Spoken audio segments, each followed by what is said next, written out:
Welcome to Dear Diaspora, a podcast celebrating the African diaspora and the changemakers, innovators, and entrepreneurs working to make our world a better one to live in. I'm your host, Ndulwa Kowa. Let's get started. So before I introduce the next guest, don't forget to leave a review, subscribe, and rate on Apple Podcasts. It makes a huge difference, and one key way that it does that is people are more likely to check out an episode or two if they see that there are ratings and if they see that people are actually listening to the content and enjoying the content. And one way to show that you enjoy the content is by leaving a review. So for everyone that's left a review, thank you so much. I really appreciate it.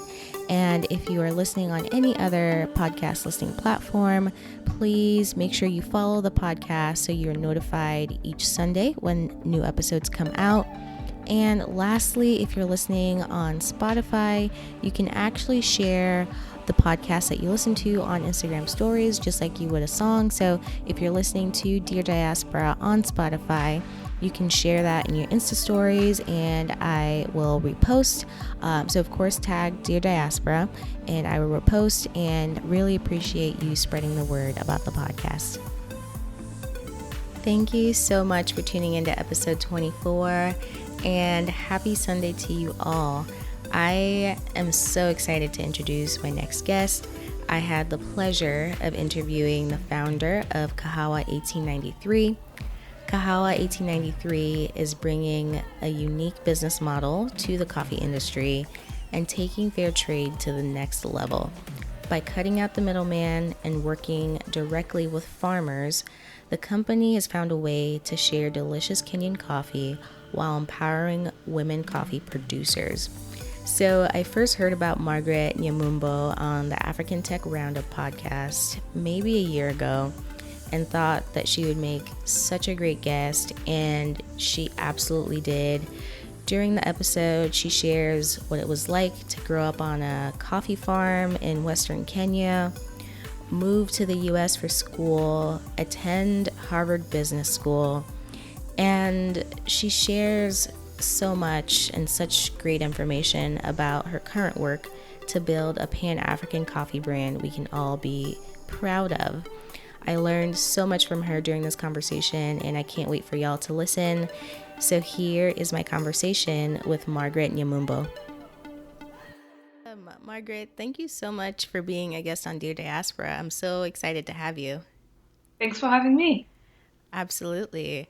And so let's start by getting to know just a little bit more about you and your background. So I know you mentioned that you grew up in Kenya. So could you share a bit more about your experience and then, how you ended up coming here to the US?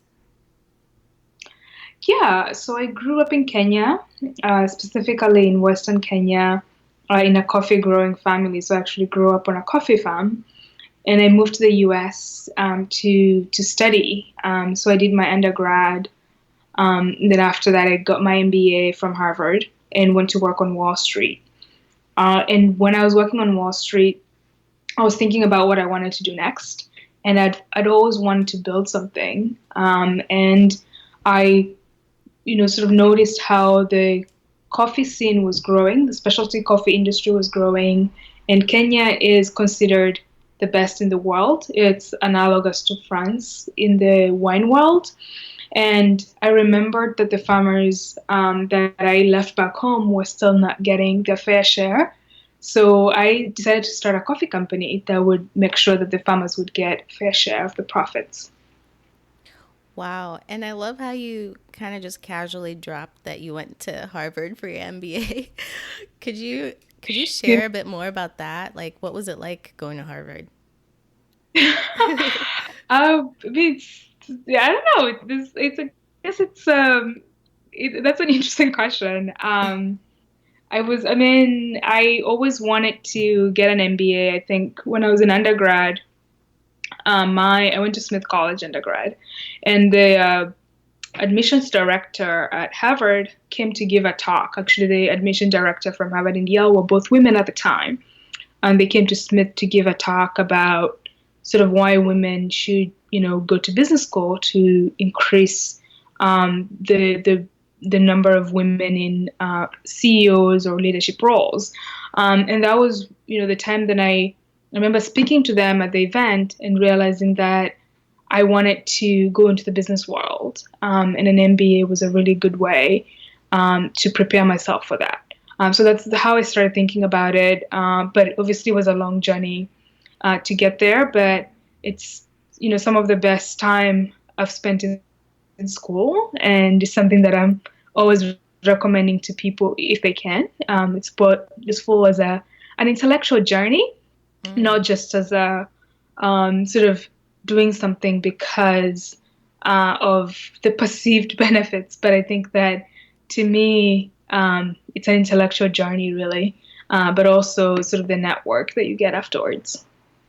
Wow, absolutely. Yeah, thank you for Yep. sharing that. And so you said you grew up on a coffee farm. What was that like for you, and how did it, like, what did you learn that you've applied to your business today?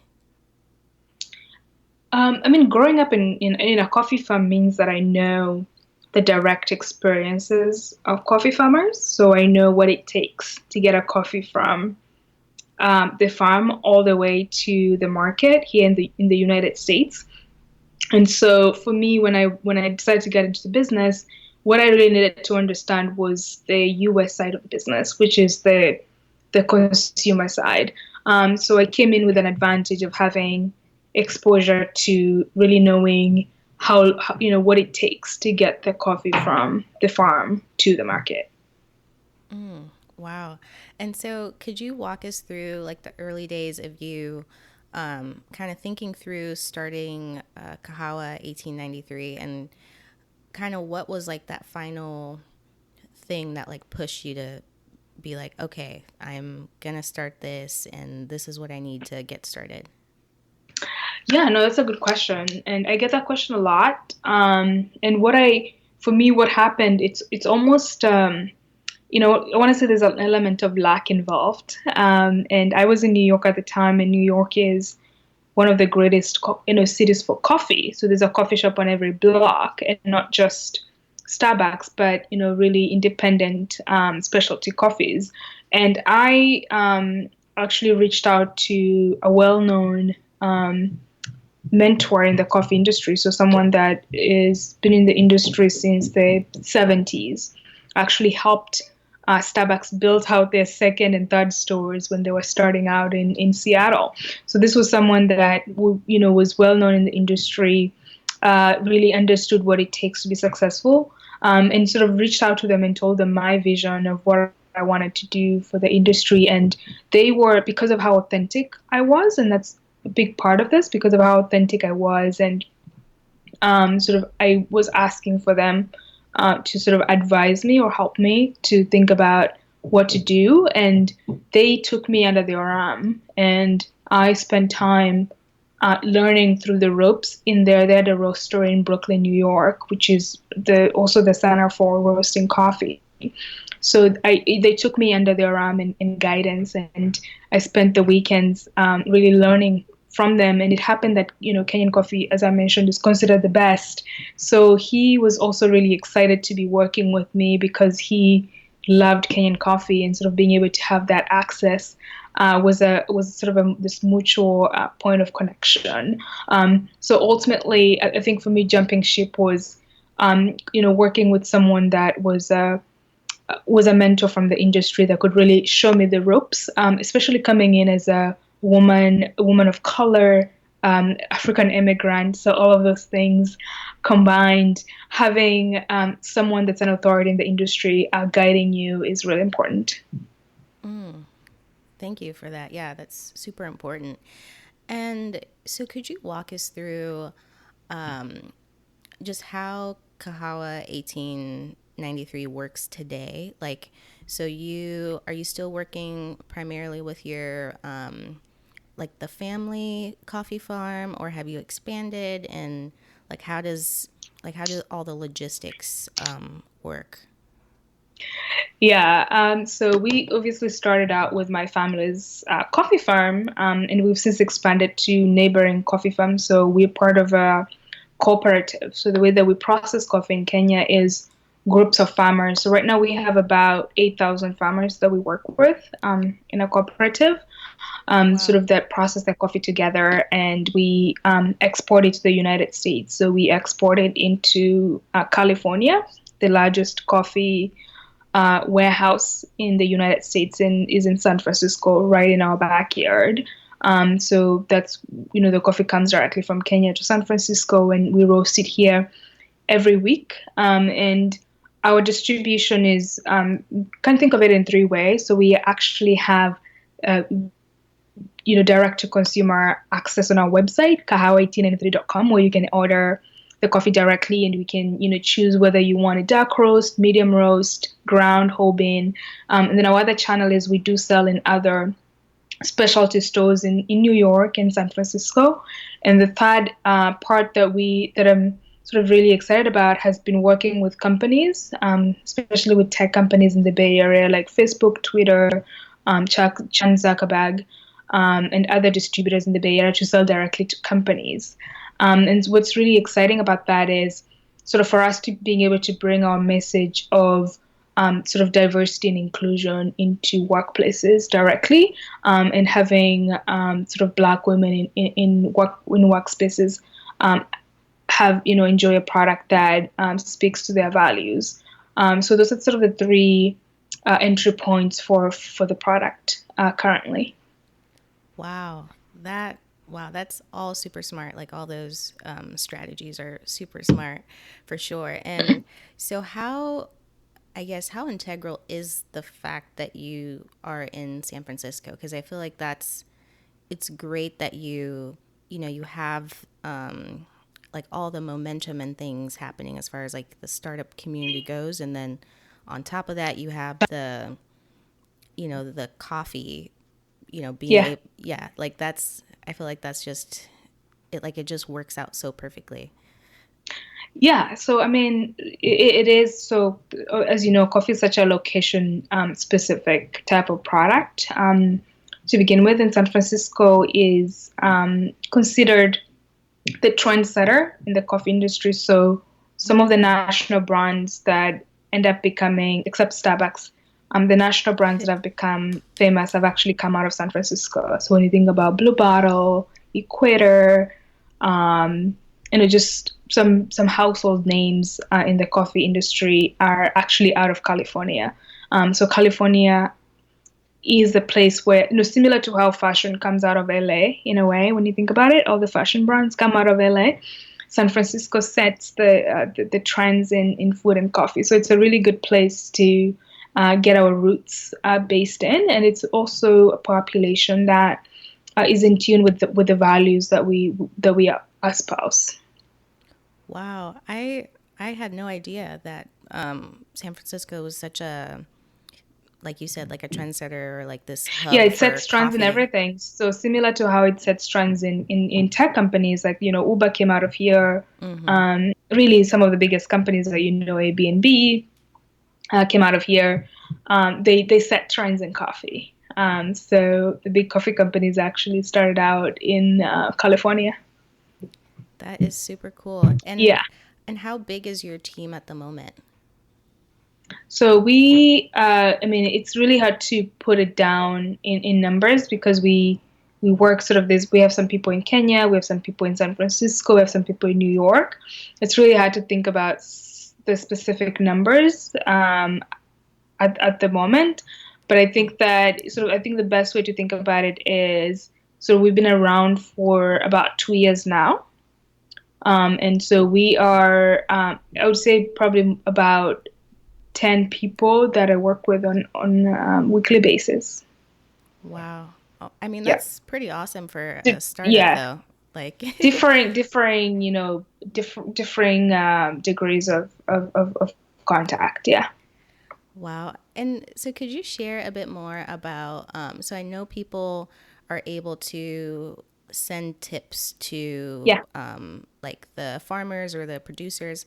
How, how did you come up with that, or is that something that, yeah, like how did that come about? Yeah. So, I mean, I think for us, it was thinking that, are you familiar with the fair trade model? Yes, yes. So the idea behind fair trade was that if you cared about, if you're a conscious consumer and you cared about where your products were coming from, you could, sort of pay a higher price to ensure that your products were produced in an ethical, responsible manner. And so, in a way, we wanted to extend that model into the 21st century using technology to automate that. And so, I'll give you an example in coffee. Let's say for a bag of coffee, which is about a pound, you were paying at $1 extra to sort of feel to ensure that the workers were paid equitably. But because of how long the supply chain is, and I know you asked this question before, it is about 15 people between the farmer and the consumer. Such a long Wow. supply chain. So when you pay $1 extra, uh, typically only 5 cents of that gets back to the farmer. You're kidding. And yes, so because of all the inefficiencies around, in the chain, so when we were thinking about, okay, how can we essentially make sure the $1 gets directly to the farmer, which is what you intended, and that's where the tipping model came from, which is obviously inspired by the U.S., where workers in the restaurants industry or workers in other how we tip our Uber drivers or, a waitress or a barista. So that same model, using it in coffee industry, because the farmers are really not well paid.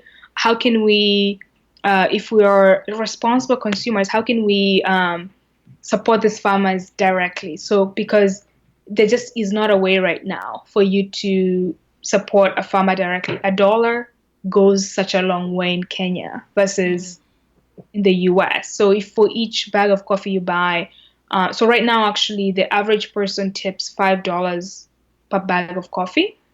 Wow. We have a pretty good rate, yeah.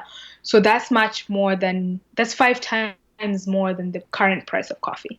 And if we had, even 50% tipping rate for consumers, the model would revolutionize how farmers profit from the crop. Holy cow. That is just so amazing. And Yeah. so would you say you're the only coffee company doing that At the at the moment, moment? yes.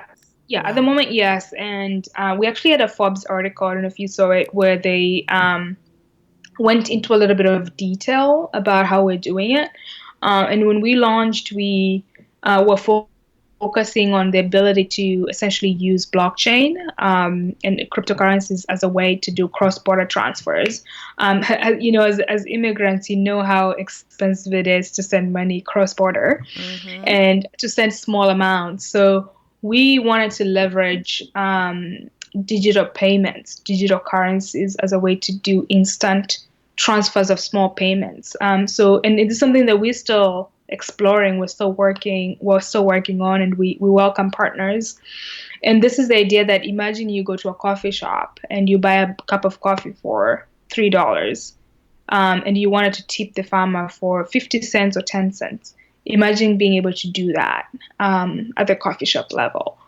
And that's possible using cryptocurrencies or digital currencies, where cross-border payments are more cost effective Wow. than sort of the current system. So that's really how we were thinking, sort of being in Silicon Valley and essentially working with other tech companies every day. You get inspired. And that's something that we were thinking, how do we want to use technology to essentially really close that gap in productivity in Africa? As you know, I'm from Kenya, and M-Pesa has been very revolutionary. I mean, Mm-hmm. I don't know if you're familiar with M-Pesa, but Yeah, we use read. you. Sorry. Go Are you ahead. familiar with it? Yes, I've read a few articles about them. Do you have it in Zambia? Zambia, I'm not absolutely sure. Every time I've It's like traveled, Venmo. It's like Venmo. yeah, I don't think anyone back home really uses it. Like, I don't think it's reached Zambia yet, but don't quote me. I could look it up. That's fine. But in Kenya we use it. It's basically interchangeable with cash. And you having it's having a bank on your phone.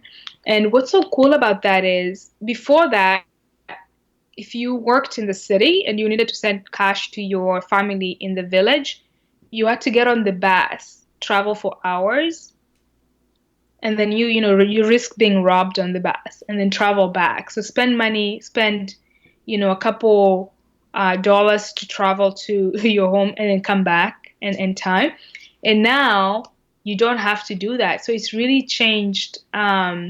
It's made sort of doing business really easy in Kenya. It's transformed a lot of lives, saved a lot of lives. So I think for me, seeing the effect of M-Pesa on Kenyan lives, I was inspired to see how technology can be used to improve farming, because farmers are the biggest population in Africa. So if we can really find a way to unlock the productivity, unlock how farmers can make money from farming, that it to me is really the X factor in unlocking the power of Africa. Because when you think about what is our competitive advantage in Africa, it's a productive land. So if Absolutely. you want to unlock that productive land, we have to think about how can we best use that land, and how can we use technology to make that land, productive, not just for the goods, but how can we make it be an asset? You know how we land and houses are an asset here from a mortgage perspective. How can we make that productive land in Africa be productive as well? And it's we're not really that far. China was where we are about 20 years ago when they blew up. So we are at the place where China was about 20 years ago, and we have the opportunity to really do that. Absolutely. Wow. Yeah. And thanks for sharing your perspective on that. That's something that I actually addressed in just this past weekend's episode about the potential that the agricultural sector has, and how we Yep. can kind of do better to really support farmers and, make sure that they are able to, have like be more productive, and have good yields and have better access to resources to kind of help them with that. So I love that you mentioned that for sure, and I love that you're addressing it with your coffee company. Yeah, and we do have. It's funny. So one of the other things that we wanted to work on was making it accessible. I was curious, how do you drink your coffee? What coffee do you drink? So I typically go to coffee shops because I don't Yep. have a coffee maker at home. But my Yep. mom, she'll buy like Starbucks coffee, and she'll buy they'll grind it up for her, Yep. and then she'll make it at home. Yeah. Regular, like dark roast, is usually what she gets. And she actually, whenever she goes back home, she'll get Recoffee. I don't know if you're familiar with that. I think it's South African. Harry? Recoffee. I think that's the name of the Coffee. brand. I think it's like already. I think they call it like percolated or something like that, where Huh? you just have to mix it with water. You don't have to like brew Oh, it. instant. Yeah, Instant. instant. Yes, there we go. Yeah, so whenever she goes back home, she gets the instant coffee, and it's South African, and there are a lot of South African products in Zambia, and so those are usually her go-tos when she travels. But when she's here, she just usually gets like the Starbucks coffee.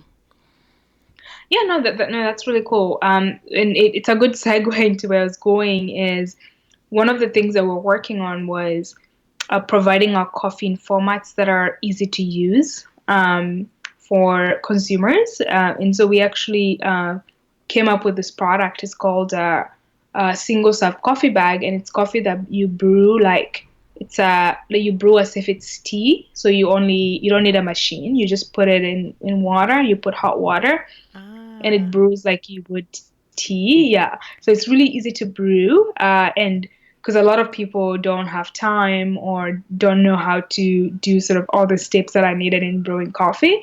And that's something that growing up homes, realizing people didn't have exposure to how to brew tea, I wanted to create a product that people could use easily. So that's one of the products that we have. It's a single serve coffee bag where you can brew it without a machine. You just add hot water, or if you want it cold brew, you add cold water.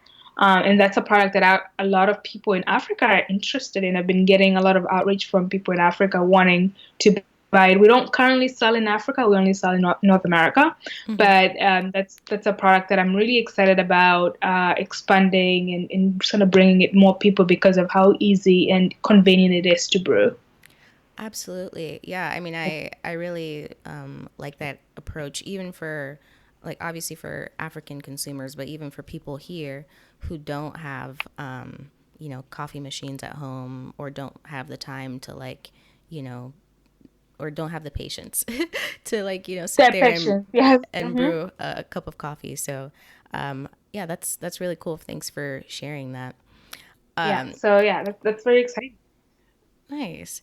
And so, where do you see Kahawa 1893 in the next couple years? Like, if someone, like, are you currently fundraising? And if someone was to, let's say, give you like $1 million, like, what would you, like, what would you do next? That's a good question. I think so. For us, we're thinking of Kahawa 1893 as a preeminent African brand.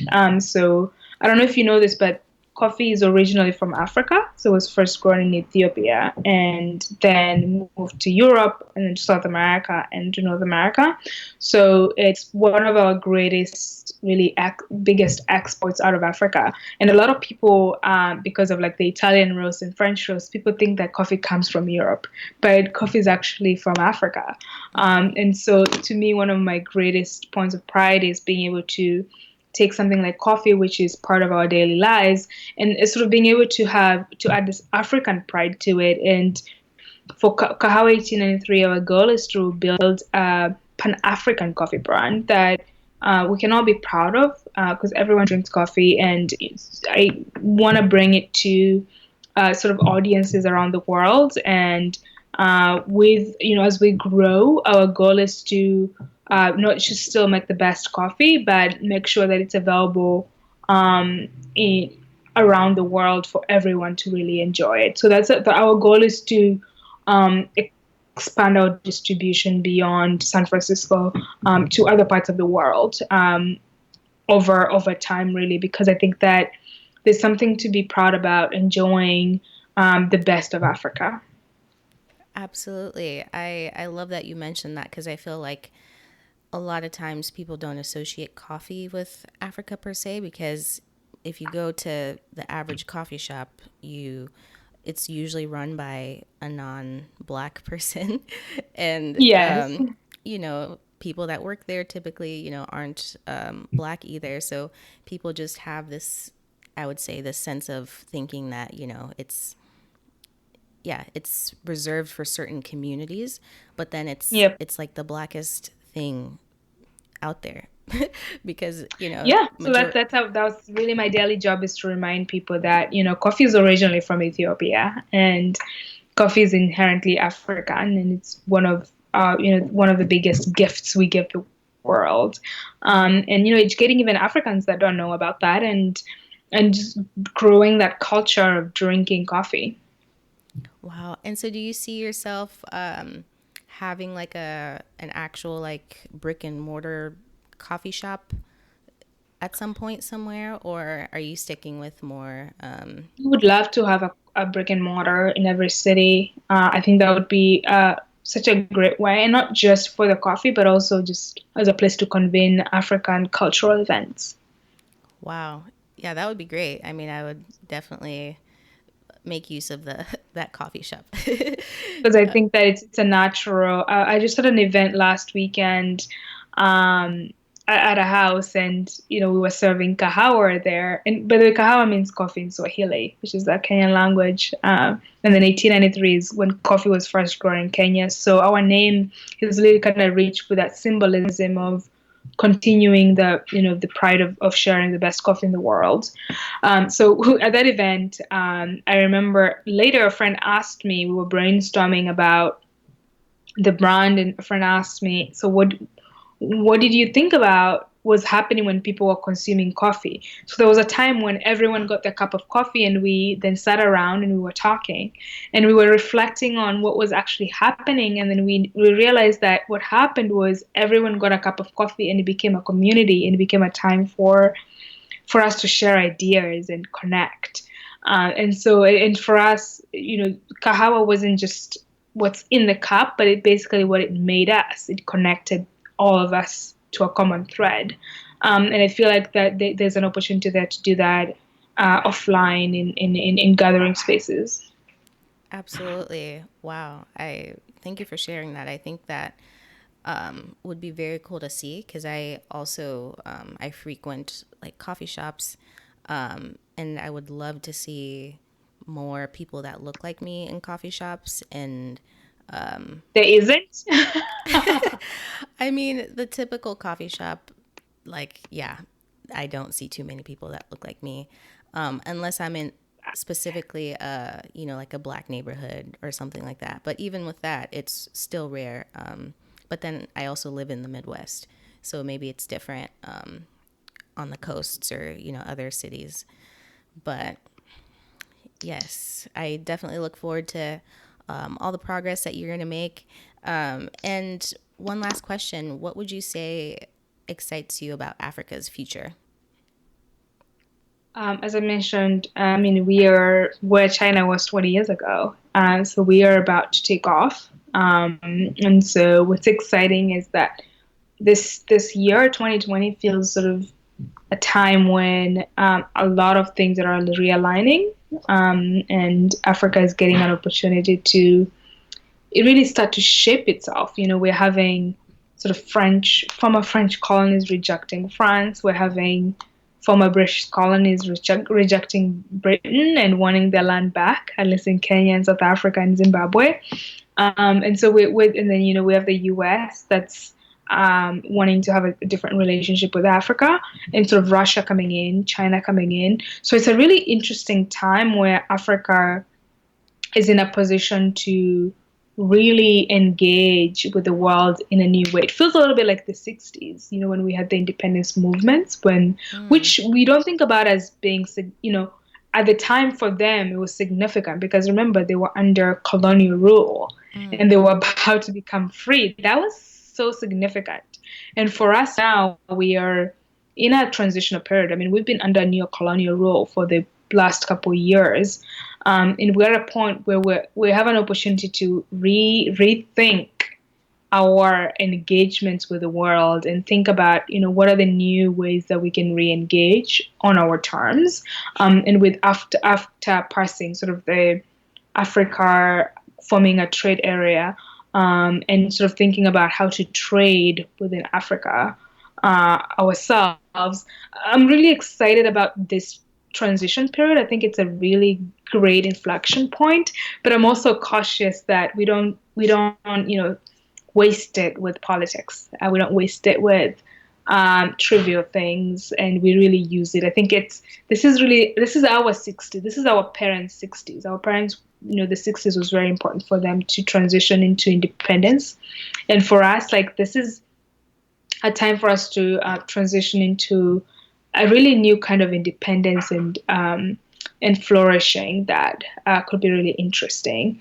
But I'm very, very excited about what that could bring. But I think we still need to educate people. There's a lot of knowledge gaps about even the past, but even more about envisioning a future that doesn't need us to be attached to our past. We can escape that.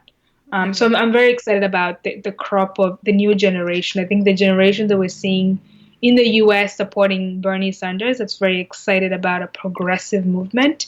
In Africa, we're seeing a new generation that is ready to embrace what Africa was when Egypt ruled the world. I was just telling a friend that, not that long ago, people from Europe used to go study in Egypt. They used to go study abroad in Egypt. Now we study abroad in the US, but it used to be the opposite, that for you to be at the top of your game, you actually went to Egypt. And a lot of people don't know about the Statue of Liberty, which is fashioned after an Egyptian woman. And it was inspired by a French artist who went to Egypt to study abroad, the way that it's typical for Africans to go to the West to study. Back then, if you were in Europe and you wanted to study the best, you went to Egypt. And he went to Egypt and was inspired by the Egyptian art. And that's how he designed the Statue of Liberty. And so I think, just thinking, that wasn't that long ago that Egypt was a place that, that the West went to for the best. And so for us to think that, we can turn that ship around, we can start to really rethink how entrepreneurship and technology can give us an opportunity to have another stab at, becoming a real world power. Wow, that was so beautifully put. I really that was a lot, but we gotta push it in there for reflection. Absolutely.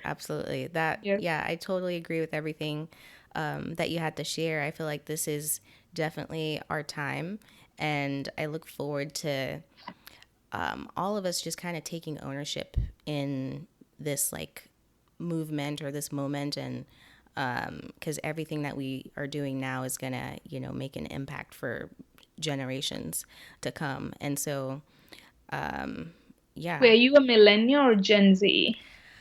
See, I'm a millennial, but then I was born in 95. So sometimes people are like 95 counts as Gen Z, but I feel like I identify the most with what they say about millennials. So okay. Because I was gonna say, this new generation. I mean, you both. You have the advantage of being able to sort of experience both generations. But I feel like Gen Z is really, really progressive in ways that I like. Absolutely. Wow. Yeah. Oh my gosh. I really, really love this conversation, and I can't wait to share it. And I'm super thankful that you were able to come on the show. No, thank you so much for having me, and for the wonderful discussion. And I, can't wait to sort of have another future discussion. Absolutely. Thanks for tuning in. Be sure to check out Kahawa 1893 at kahawa1893.com. You can also follow them on social media. All those links are in the show notes. And buy their coffee, send a tip to a farmer, and share this episode with anyone that you think would love to hear it. Thanks for listening to Dear Diaspora. If you like what you hear, subscribe, rate, and review us on iTunes. You can find us on Instagram at Dear Diaspora or visit our website at deardiasporashow.com. Thank you, and talk to you next week.